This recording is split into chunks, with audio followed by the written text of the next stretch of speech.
el movimiento número 1 alemanda de la partita número 2 de Johann Sebastian Bach. Ante todo, muchas gracias a todos por vuestra presencia, a pesar de que es difícil que puedan coincidir tantos actos juntos en la misma noche.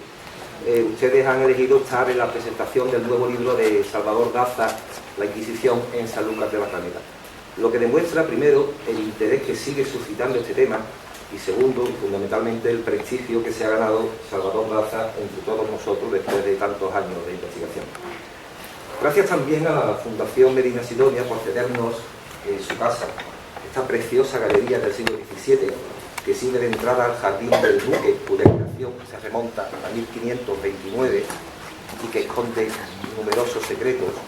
Y he querido decir esto, puedo dar estos datos, gracias a un magnífico artículo que acabo de leer de Antonio Moreno Llero en la revista que edita Santa Teresa todos los veranos. Y es que esto es lo que tiene la investigación histórica. No tengo el gusto de conocer a este historiador personalmente, sin embargo, gracias a su trabajo, callado, desinteresado, desde hoy para mí este jardín no será nunca el mismo. Podría decir muchas cosas sobre Salvador, pero después de cambiar impresiones con José César Jurado hace unos días sobre el libro que presentamos, puedo adelantar, por lo impactado que lo vi, que no va a escatimar elogios y no quiero ser repetitivo en ese sentido. Lo que sí me siento obligado es a mostrar mi agradecimiento por el afecto que Salvador Daza y Regla Prieto nos siguen mostrando después de 20 años, uniendo el nombre de Forum a todos sus libros, tanto los que han publicado en común como individualmente. Son ya 11 libros publicados entre los dos, 4 en común, 5 firmados por Salvador Daza y 2 por María Regla Prieto. Hace un par de semanas presentamos en este mismo lugar La mirada de Perséfone, el último libro de María Regla Prieto, un libro de relato que, tras su exitosa novela La esfera de lo divino, confirma su clara vocación por el relato literario. Salvador Daza, sin embargo, nos vuelve a presentar hoy un ensayo sobre un aspecto desconocido de la historia de Sanlúcar, como toda su obra, siempre alrededor de una forma u otra de la historia de nuestra ciudad. Y esa pasión es lo que nos une a todos los que hoy estamos aquí. Si no fuera porque lo vemos pasear a diario por la calle ancha, conociendo su currículum, podría parecernos uno de esos hombres de la Ilustración, uno de esos personajes inevitables de nuestra historiografía, a los que acudimos cada vez que buscamos algún dato sobre nuestra historia local. Y así lo verán, seguro, las generaciones futuras. El encargado de presentarnos hoy la Inquisición en Sanlúcar de Barrameda es otro sanluqueño, José César Jurado Espinar, doctor por la Universidad de Alcalá, licenciado en Filosofía y Letras por la Universidad Complutense, de la que actualmente es profesor titular de Didáctica de la Lengua y la Literatura, así como de Literatura y Cine, en la licenciatura de Comunicación Audiovisual de la Fundación Felipe II, adscrita a la misma universidad. Además de su extenso currículum académico, siempre ha estado relacionado con los medios de comunicación, ya sea como guionista de la televisión, como presentador o como contertulio radiofónico. Ahora mismo lo es, creo que en el Radio Capital de la Comunidad de Madrid. Tiene 4 libros publicados que abarcan desde el ensayo de carácter universitario, sobre cinematografía fundamentalmente, hasta el ensayo histórico o la poesía. Pero, permítame la licencia para acabar, lo que más admiro de José César Jurado, porque he sido testigo, es su capacidad de recitar el Quijote durante horas de memoria y sin saltarse la coma. Así fue como nos conquistó a Salvador y a mí. Tiene la palabra José César Jurado.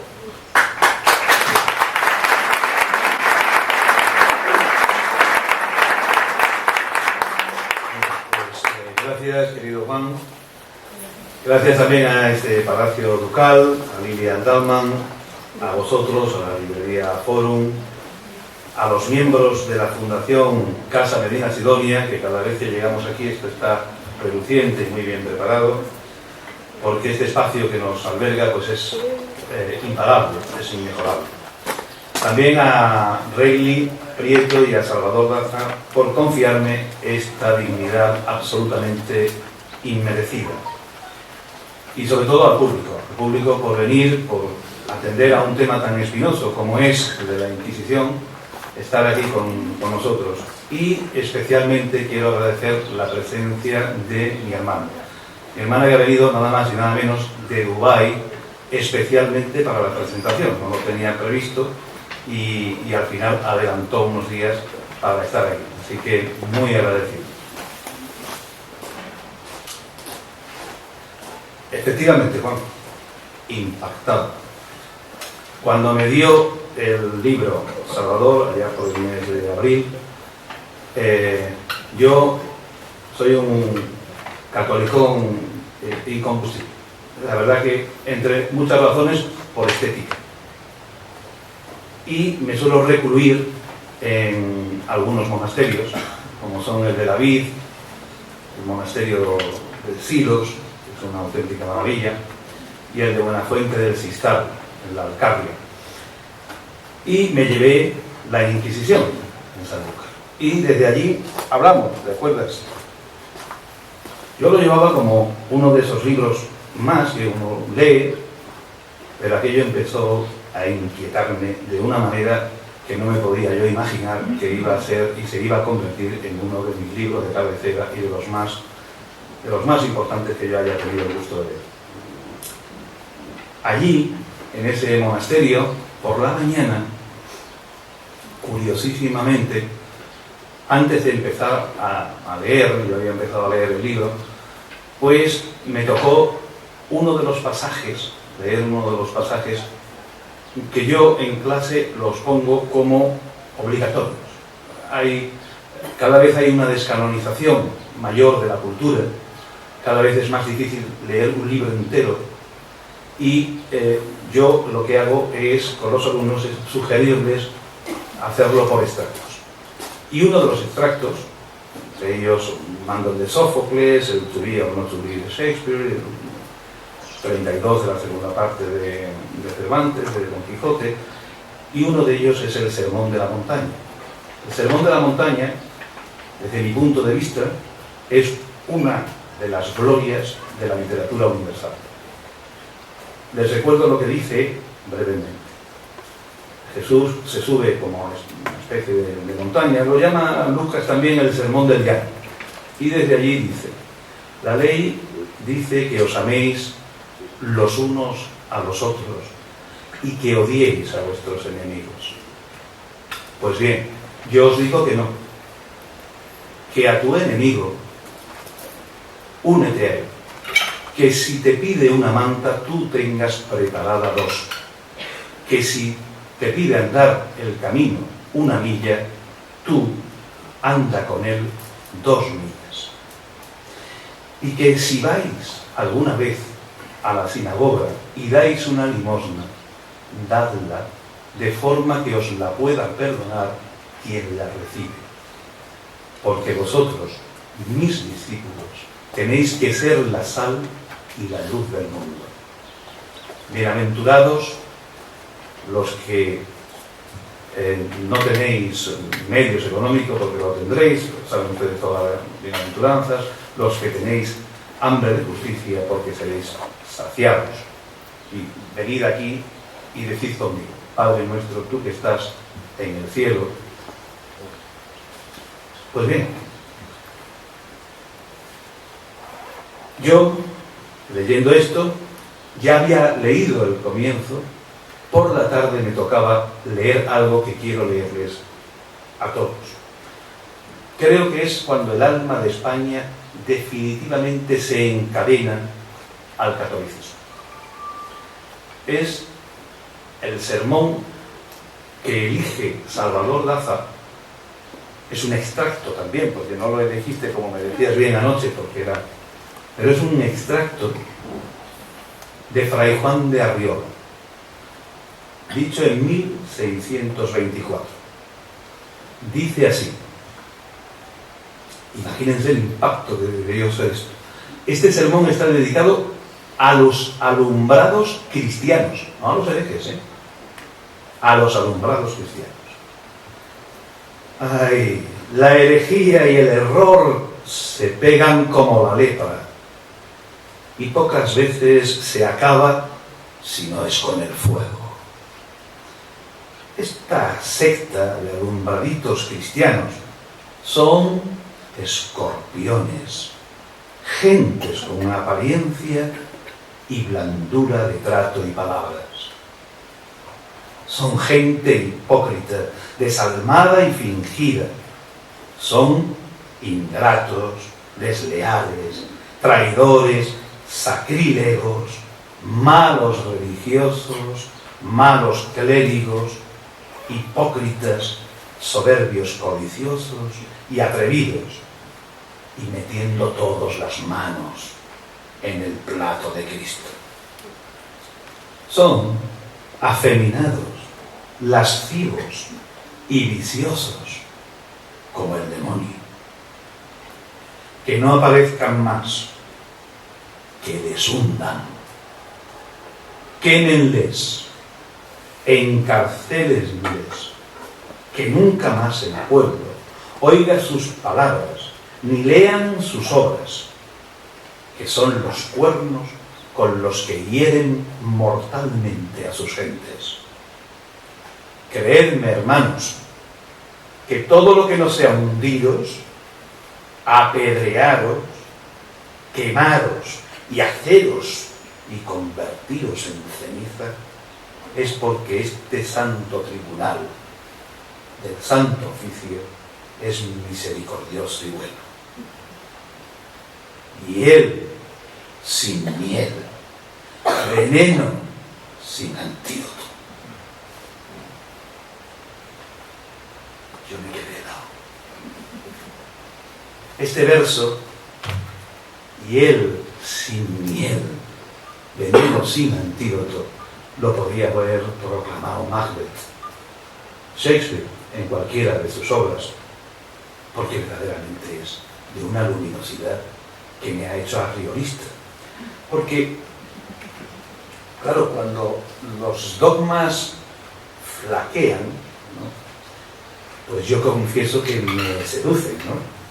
Porque ya han perdido su agresividad, ya no tienen la agresividad, ¿no? Pero, lógicamente, aquella tarde yo empecé a estar roído de reflexiones. ¿Cómo pudimos convertir un Dios de amor, de perdón, perdónales, porque no saben lo que hacen? Un Dios de esa naturaleza, ¿cómo se puede transustancialidad en un Dios con dientes de rata, alas de buitre y alma inquisidora? ¿Cómo pudo ser? ¿Qué leímos o qué leyeron aquellos hombres para ser capaces, y qué circunstancias históricas fueron las que sucedieron para esa transmutación? Y una transmutación que, cuidado, aunque el libro que nos compete empieza en 1478, que es cuando se cita aquí en Sanlúcar, Inocencio IV publica en 1252 Ad Extirpam, que es una bula por la cual se autorizaba utilizar todos los instrumentos de tortura. Es algo que me fascinaba. ¿Cómo podía ser, ¿no? Yo creo que hay una misteriosa necesidad de la desgracia ajena. Permítanme un paréntesis. El otro día, en donde desayunamos unos amigos, todos los días, yo llegué con anterioridad y era la última sección de los Sanfermines. Y un cliente del bar se quejaba. Decía a él que ya estaba harto, que no volvía a levantarse a las 7:30, porque aquello no eran toros, sino que eran una manada de cabras, y que allí no sucedía nada, que no había sangre. Y entonces lo concatené con la idea de que efectivamente hay una misteriosa necesidad de la desgracia, sobre todo cuando es ajena. Escribir esta joya. Para escribir esto se necesitan tres cosas, desde mi punto de vista. Una, ser un humanista, como lo es Salvador Lázaro. le interesa el paisaje humano, lo humano, entrar hasta sus adentros. La segunda es tener una inteligencia superior para poder abarcar esto. Porque esos archivos donde ha buscado esta documentación, ustedes imagínense lo difícil que es.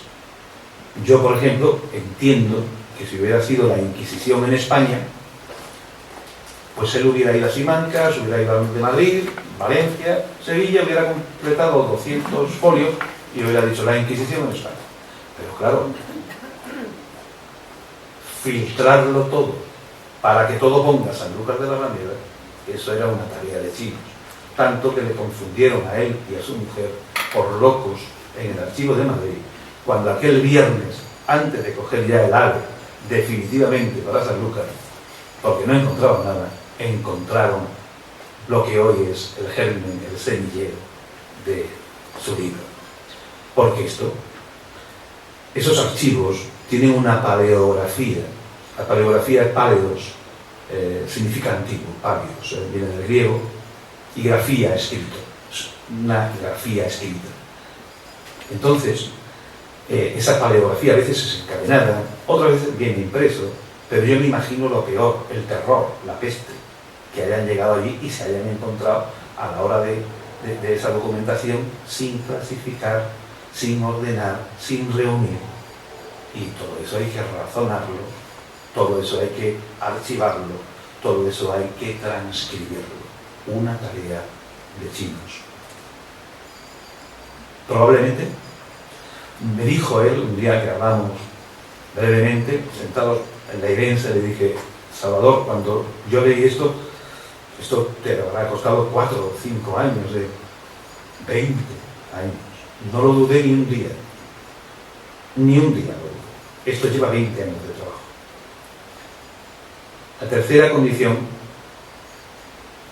para escribir un libro es tener un alma cándida. Porque esto no tiene recompensa económica. No la tiene. Y ellos lo saben perfectamente. No hay recompensa económica. La hay si le clavas un gol por la escuadra al Barcelona o al Madrid, y entonces hay una gran recompensa económica. Pero por 20 años de trabajo y esfuerzo de esta naturaleza, no hay ninguna posibilidad de reintegros económicos. No la hay. Y mucho menos cuando no solamente la candidez por el paisanaje humano, sino por el paisanaje de tu pueblo. Porque imagínense ustedes lo que le puede interesar si ve el título a un señor de Lugo. Ya yo intervengo en Radio Capital de la Comunidad de Madrid los viernes en un programa de Marca Páginas, que es un programa de literatura, de libros, y allí interesó. Y hoy le hemos hecho una entrevista a David Felipe Arranz, que es el locutor, y está previsto de que hagamos más. Pero el amor, la candidez de este hombre que tengo sentado a mi derecha por su pueblo, esto es absolutamente impagable. En el capítulo 9 dice Cervantes: los historiadores debéis ser todos minuciosos y puntuales, no tener miedo ni rencor, ni siquiera apasionamiento ni interés económico, porque tenéis como mandato buscar la verdad, cuya madre es la historia, depósito de las acciones humanas, émula del tiempo, testigo del pasado, aviso del presente y ejemplo para el futuro de las generaciones venideras. Lo dice, discúlpenme, le he dicho yo a Juan antes, Juan, avisa de los móviles, por favor.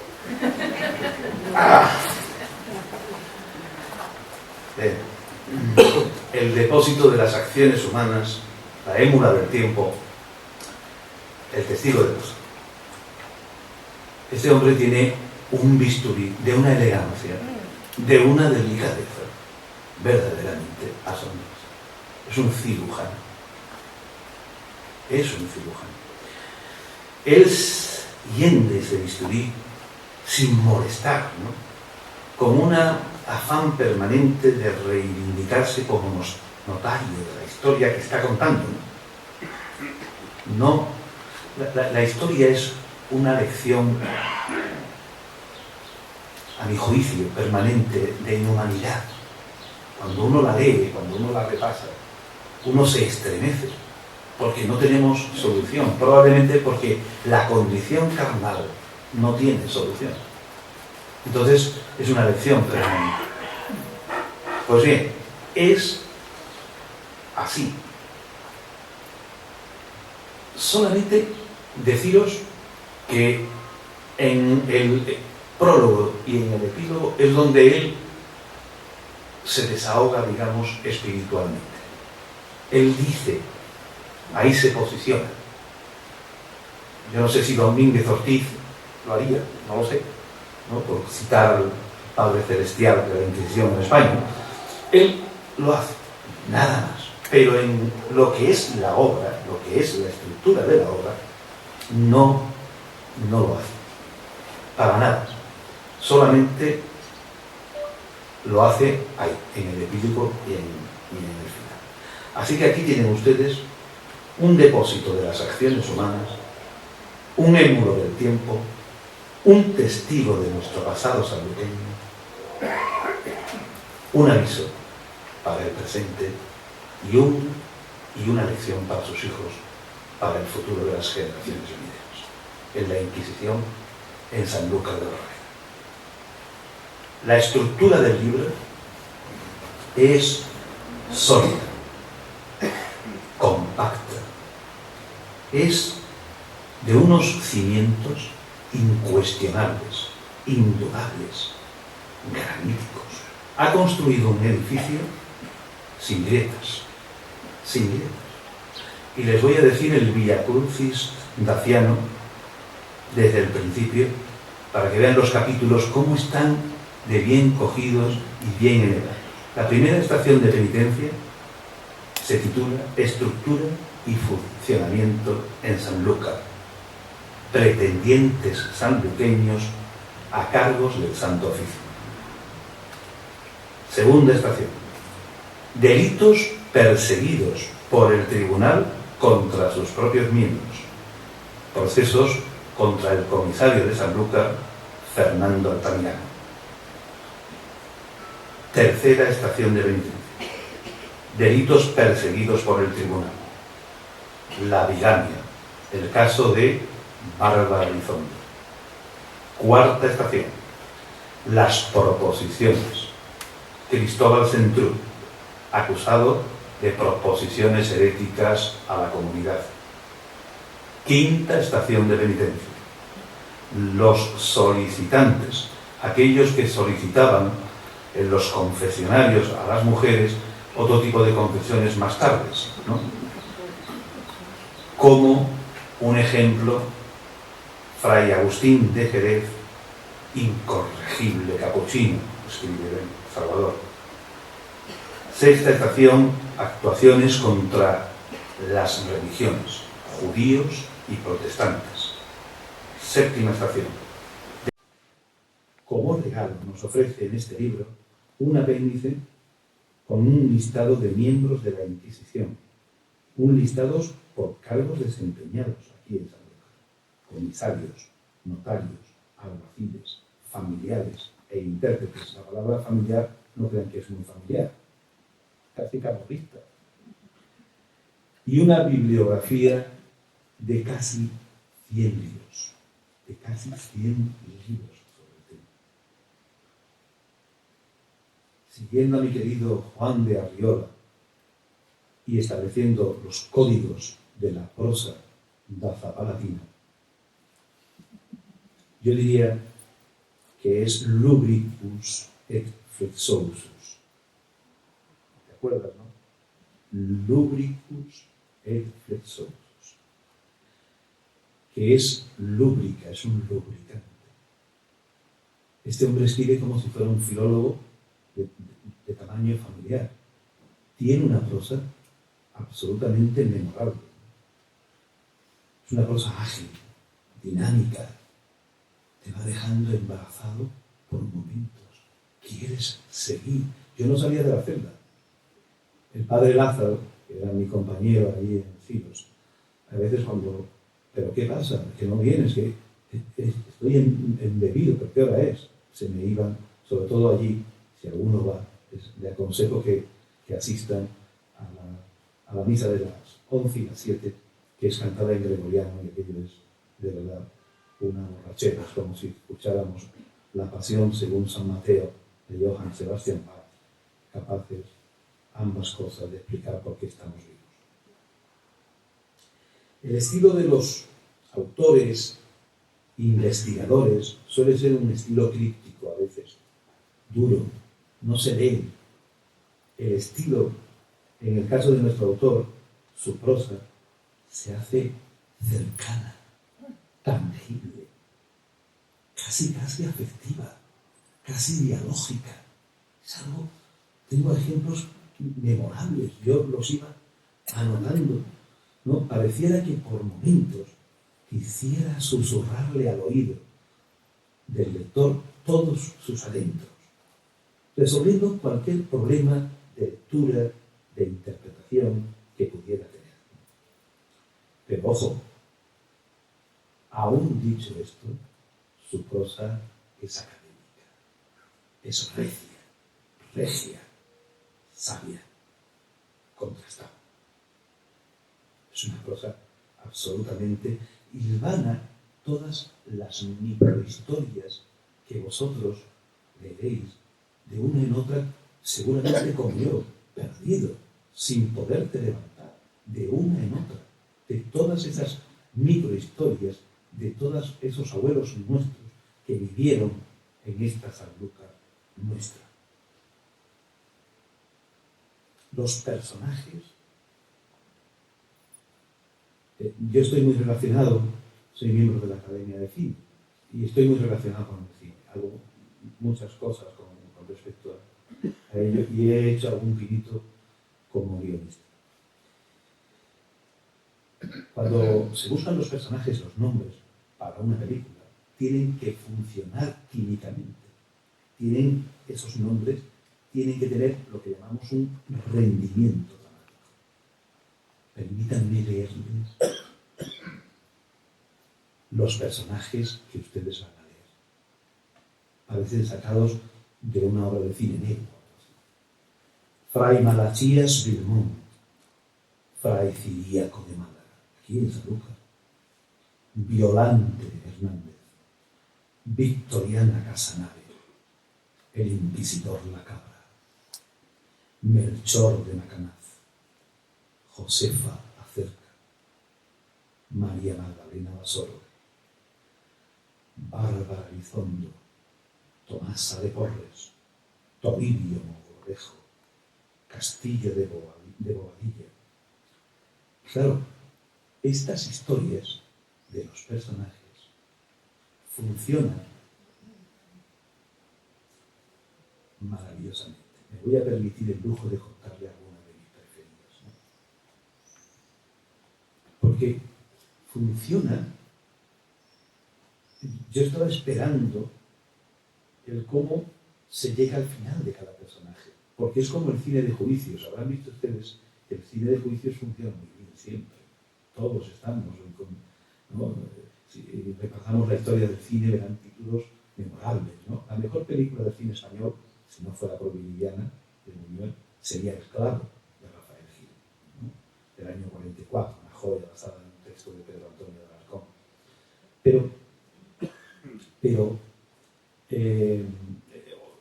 estoy hablando de M, el vampiro de Düsseldorf, de Fritz Mann, un testigo de cargo de Billy Wilder, en fin, muchas, ¿no?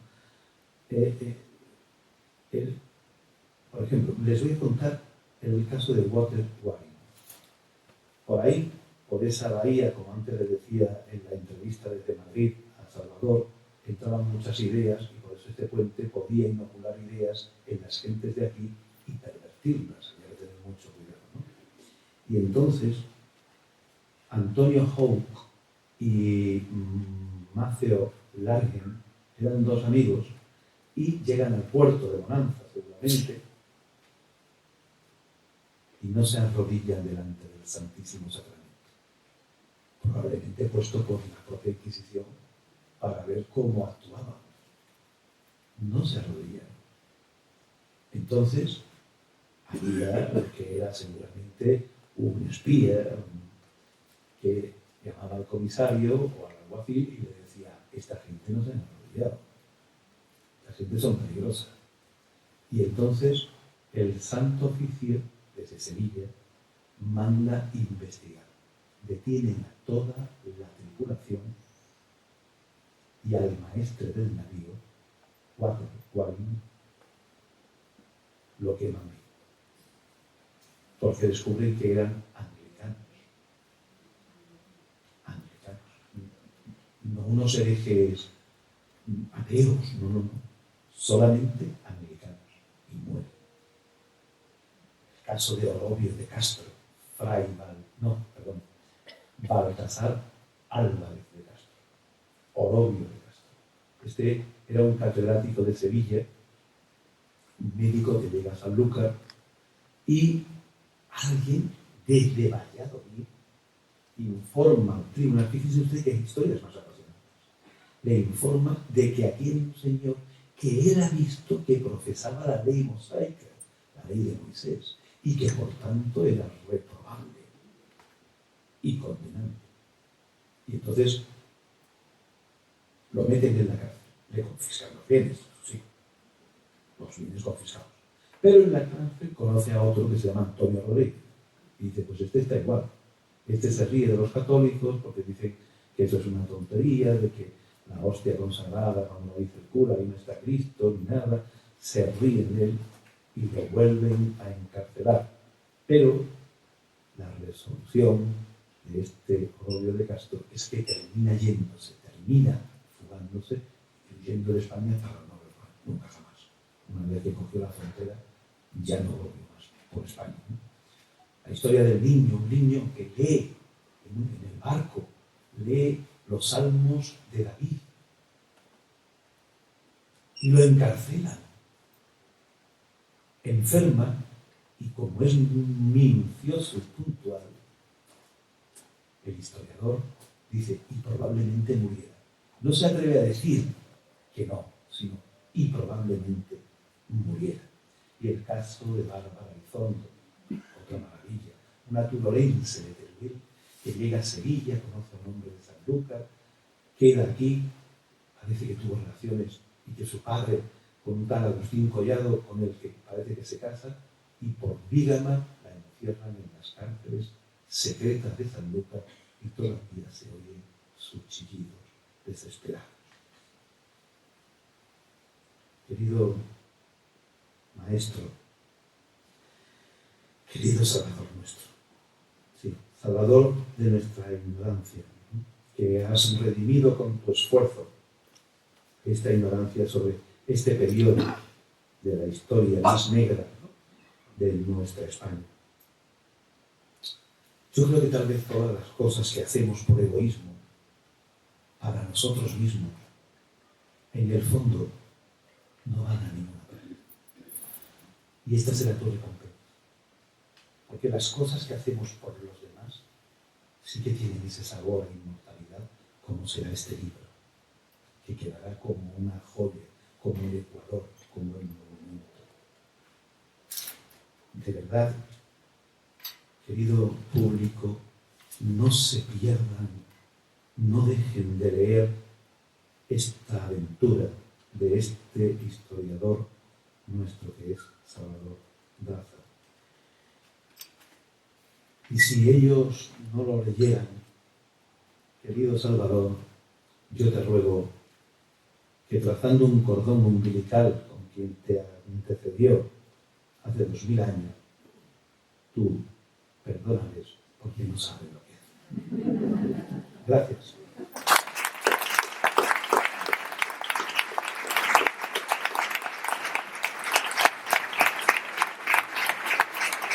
Interpretar en movimiento número 4, gira de la partita número 2 de Johann Sebastian Bach.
Buenas noches a todos, estimados amigos y amigas. Muchas gracias ante todo por vuestra asistencia a este acto y por supuesto un agradecimiento muy especial al presentador de mi obra, a José César Jurado, por sus amables palabras y por su grande elogio a mi trabajo y a mi persona. El profesor Jurado Espinar es un gran amigo y un antiguo compañero de estudio y mantengo con él muchas afinidades intelectuales, como no podría ser de otra forma. Aunque no me atrevería nunca a compararme con una mente tan privilegiada como la suya, ni de tan amplio conocimiento. Pero, si me lo permite, me gustaría confesar públicamente mi gran admiración por él y por su trayectoria profesional y mi deseo de poder parecerme alguna vez lo más mínimo a una tan fecunda inteligencia y a una mente de un verbo tan ágil, ¿no? Que por supuesto que me ayudase a que mi intervención esta noche fuera tan amena y tan rica como el tema tan interesante que nos ha congregado esta noche aquí. Como bien ha explicado el profesor Jurado, corría el año 1994 Durante la primera incursión que hice en los fondos del Archivo Histórico Nacional, entonces era totalmente novato en estas lides de investigación, y me topé con abundantes documentos referentes a la Inquisición que tenían relación con Sanlúcar, con nuestra ciudad. Por aquel entonces nuestro objetivo no era este, sino encontrar el proceso criminal contra Fray Pablo de San Benito, abierto en el año 1774, contra este fraile carmelita de Sanlúcar, en cuyo asunto estábamos entonces enfrascados Regla, Prieto y yo. Los técnicos del archivo no podían darnos pistas útiles para encontrar tal proceso, pero sí nos ofrecían con mucho afán en su lugar los legajos del Santo Oficio, que nadie había consultado todavía, para que difundiéramos su contenido en Sanlúcar. Se pusieron tan insistentes que finalmente nos trajimos fotocopiado toda la argumentación para poderlo publicar en cuanto tuviéramos ocasión. No lo pudimos hacer, pero porque al encontrar finalmente el proceso original contra Fray Pablo de San Benito, este nos absorbió de tal manera nuestro tiempo que todo lo relativo a la Inquisición tuvo que esperar su turno, y su turno pues ha tardado en llegar. No era un tema fácil, por supuesto, y debo reconocer que en aquel entonces la Inquisición me parecía un asunto recurrente dentro de los historiadores más o menos oficiales en aquella época.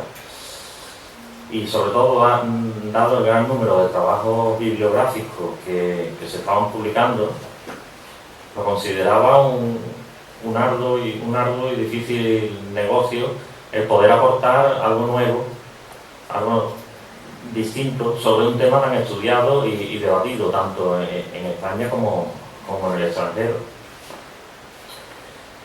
No por eso dejé en ningún momento de acudir y de abordar los documentos fotocopiados que nos trajimos de Madrid, intentando traducirlos y entenderlos. En pequeños ratos libres iba recordando todos esos casos inquisitoriales y buscaba información en los libros, y sobre todo en relación con el Santo Oficio en general, y pues evidentemente me di cuenta que la bibliografía era tan monstruosa, tan amplia, que no me sentía en absoluto preparado para enfrentarme con una temática que consideraba casi prácticamente la estrella de la historiografía de los últimos años. Finalmente, al desahogarme un poco en el tiempo que dedicamos a otras líneas de investigación que han dado como resultado otros libros anteriores, encontré el momento de madurar, de obtener un bagaje, digamos, suficiente, y poder configurar este trabajo monográfico sobre la Inquisición en Sanlúcar, algo que en un principio, y tras consultar con diferentes colegas, pues parecía de entrada un tema bastante inabordable y en definitiva árido e improductivo. Es verdad que hay que explicar que los documentos conservados en Madrid pertenecen al Consejo de la Suprema Inquisición, el que se encontraba en la capital, pues porque los fondos relativos al Tribunal de Sevilla, del que dependía Sanlúcar y todo el funcionamiento local, todos estos fondos sevillanos desaparecieron. Así que todos estos documentos que encontramos en Madrid no eran los originales, no eran los primarios, sino simplemente, en la mayoría de los casos, eran unos resúmenes hechos por los relatores del Consejo de la Suprema, en los que no figuraban los detalles tan minuciosos que figuran en cualquier proceso judicial, ni tampoco, por desgracia, las sentencias definitivas de los casos juzgados.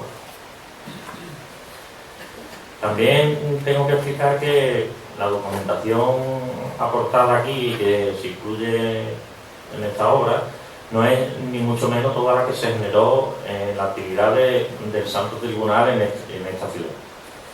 porque, como digo, por un lado desaparecieron los documentos primarios de la sede sevillana, donde iba toda la documentación que se generaba en Sanlúcar, y por otro también hay que hacer constar que la catalogación de documentos que existe en el Archivo Histórico Nacional no agrupa en su totalidad todo lo referente a Sanlúcar, porque muchas noticias sobre esta ciudad aún no se encuentran inventariadas suficientemente, por lo cual el investigador no tiene una guía fiable para encontrarla.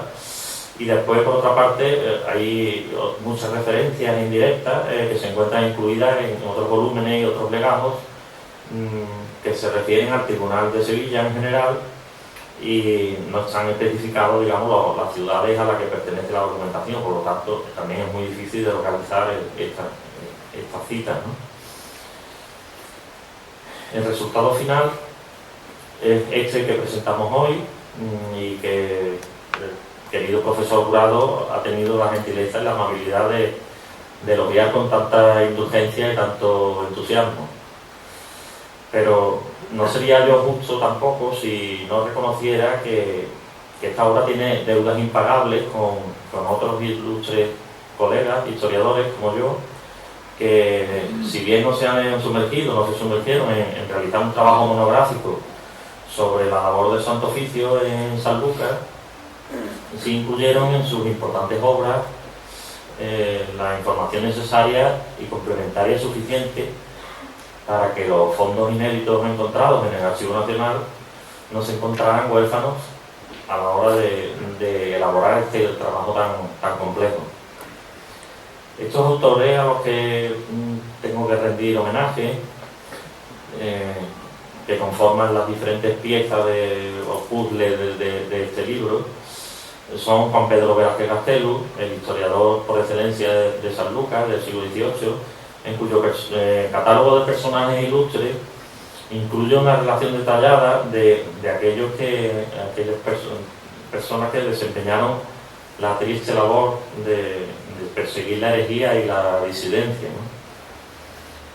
Por supuesto, el historiador decimonónico Guillama también incluyó información aprovechable de otros personajes sanluqueños que hicieron carrera política o eclesiástica desde sus puestos inquisitoriales. Ya en el siglo XX, Pedro Barbadillo aportó también algunos datos aprovechables, aunque ya sabemos que era un poco esclavo de su ideología conservadora y probablemente no quiso abundar más sobre algo que quizás podría levantar ampollas en la época que le tocó vivir. El ilustre profesor don Antonio Domínguez Ortiz, como ha recordado mi querido amigo, también incluyó en su fecunda obra historiográfica un buen arsenal de datos relativos al Tribunal de Sevilla, que nos han resultado también fundamentales para completar nuestro libro. De igual manera, la imprescindible historia de la Inquisición en España y en América, en 3 volúmenes, dirigida por los profesores Joaquín Pérez Villanueva y Bartolomé Escandel, nos aportó una valiosísima información que nos ha ayudado para completar todo el volumen. Ya en nuestra época, los trabajos del profesor Narciso Climent, en su magna obra histórica sobre Sanlúcar, me ofrecieron datos complementarios que también nos han servido de mucha utilidad. Y desde luego, con todos los honores, al profesor Juan Gil, en su monumental trabajo Los Conversos y la Inquisición sevillana, en 8 volúmenes, ha añadido datos precisos e inéditos sobre la primera época del tribunal en nuestra ciudad, cuando la persecución de los judíos era el más firme propósito de una institución tan odiosa y tan odiada. Otros muchos autores y libros se incluyen en este trabajo, que no es ni debería ser, en ningún caso, la última palabra sobre un tema tan amplio y tan profundo. Aunque, como hemos relatado en un principio, el aporte fundamental es la documentación existente en el Archivo Nacional de Madrid, además de otros archivos auxiliares, y que se da a conocer en esta obra por primera vez. Desde 1900 94 hasta el día de hoy han pasado 23 años.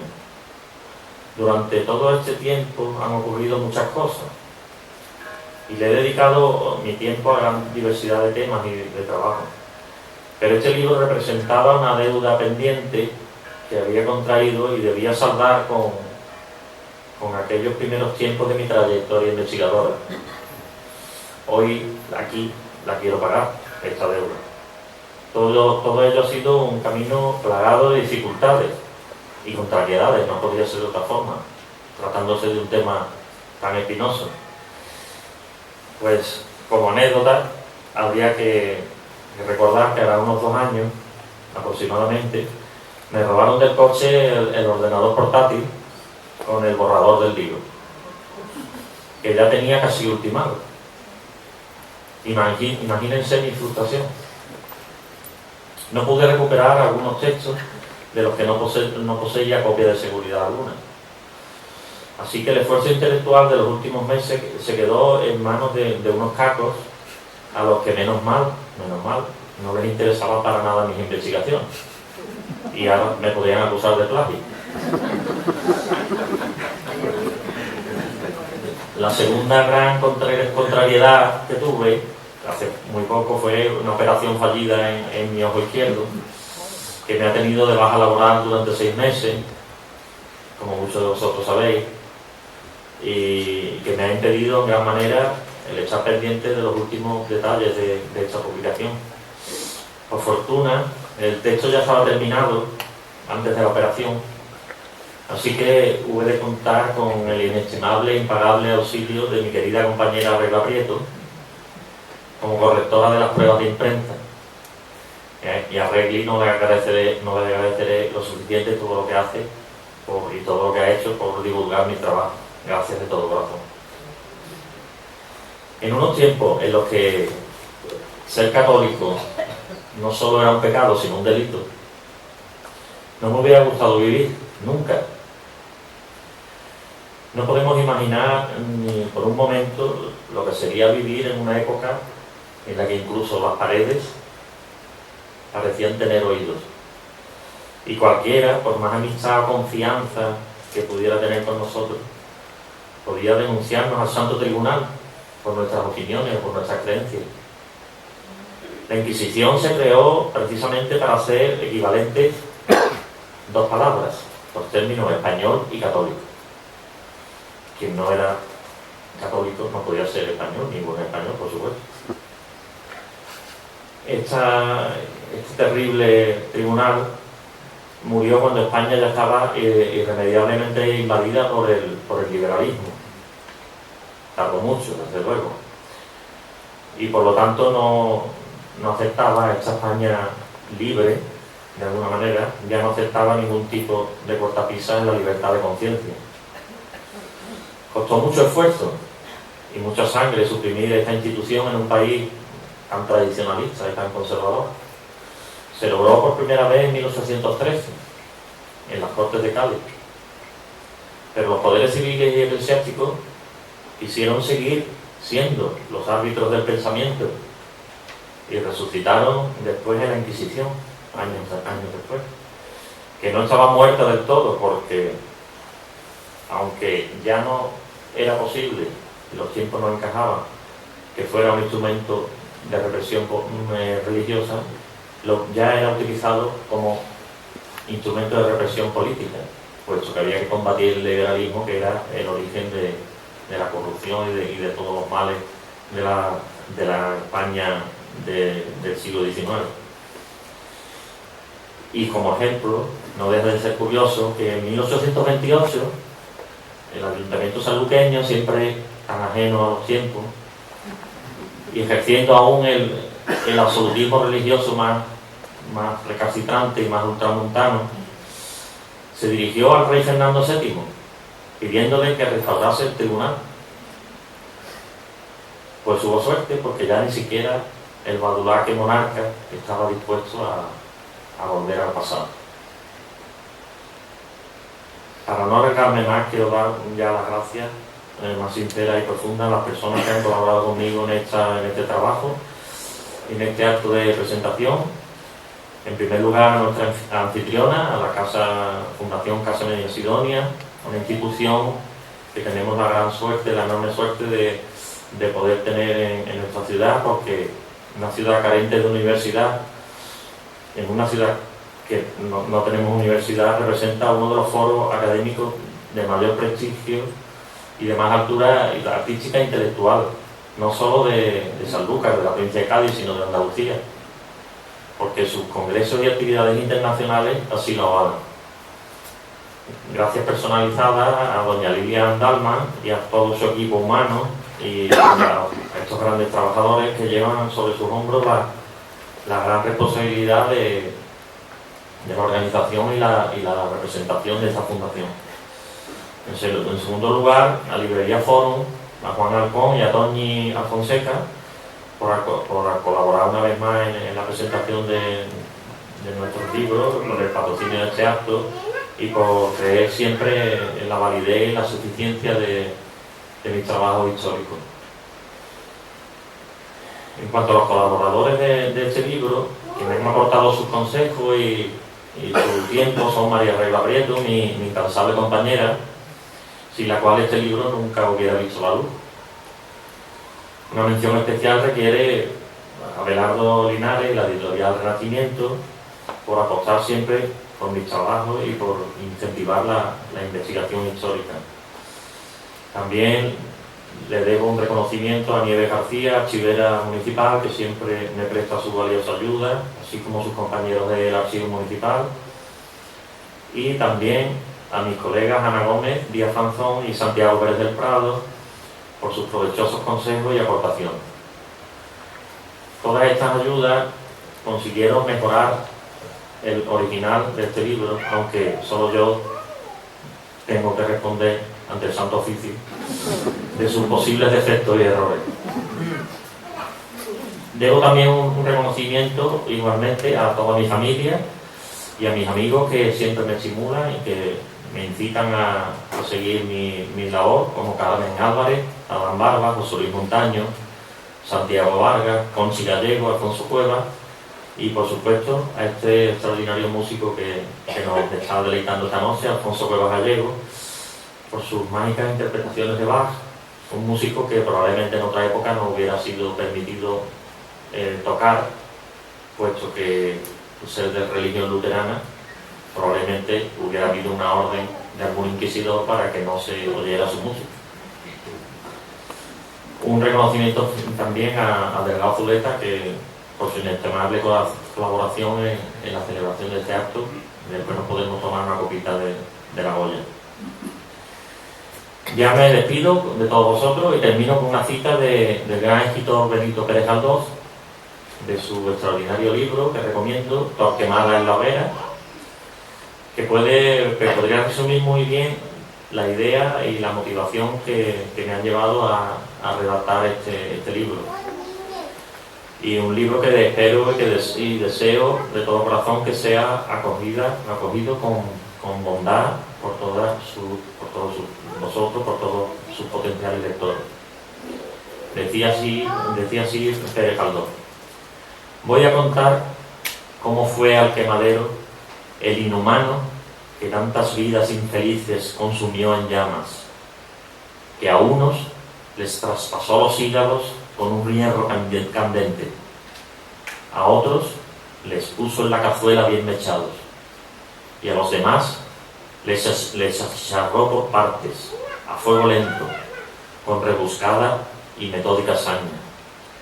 Voy a contar cómo el fiero sayón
Thank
you.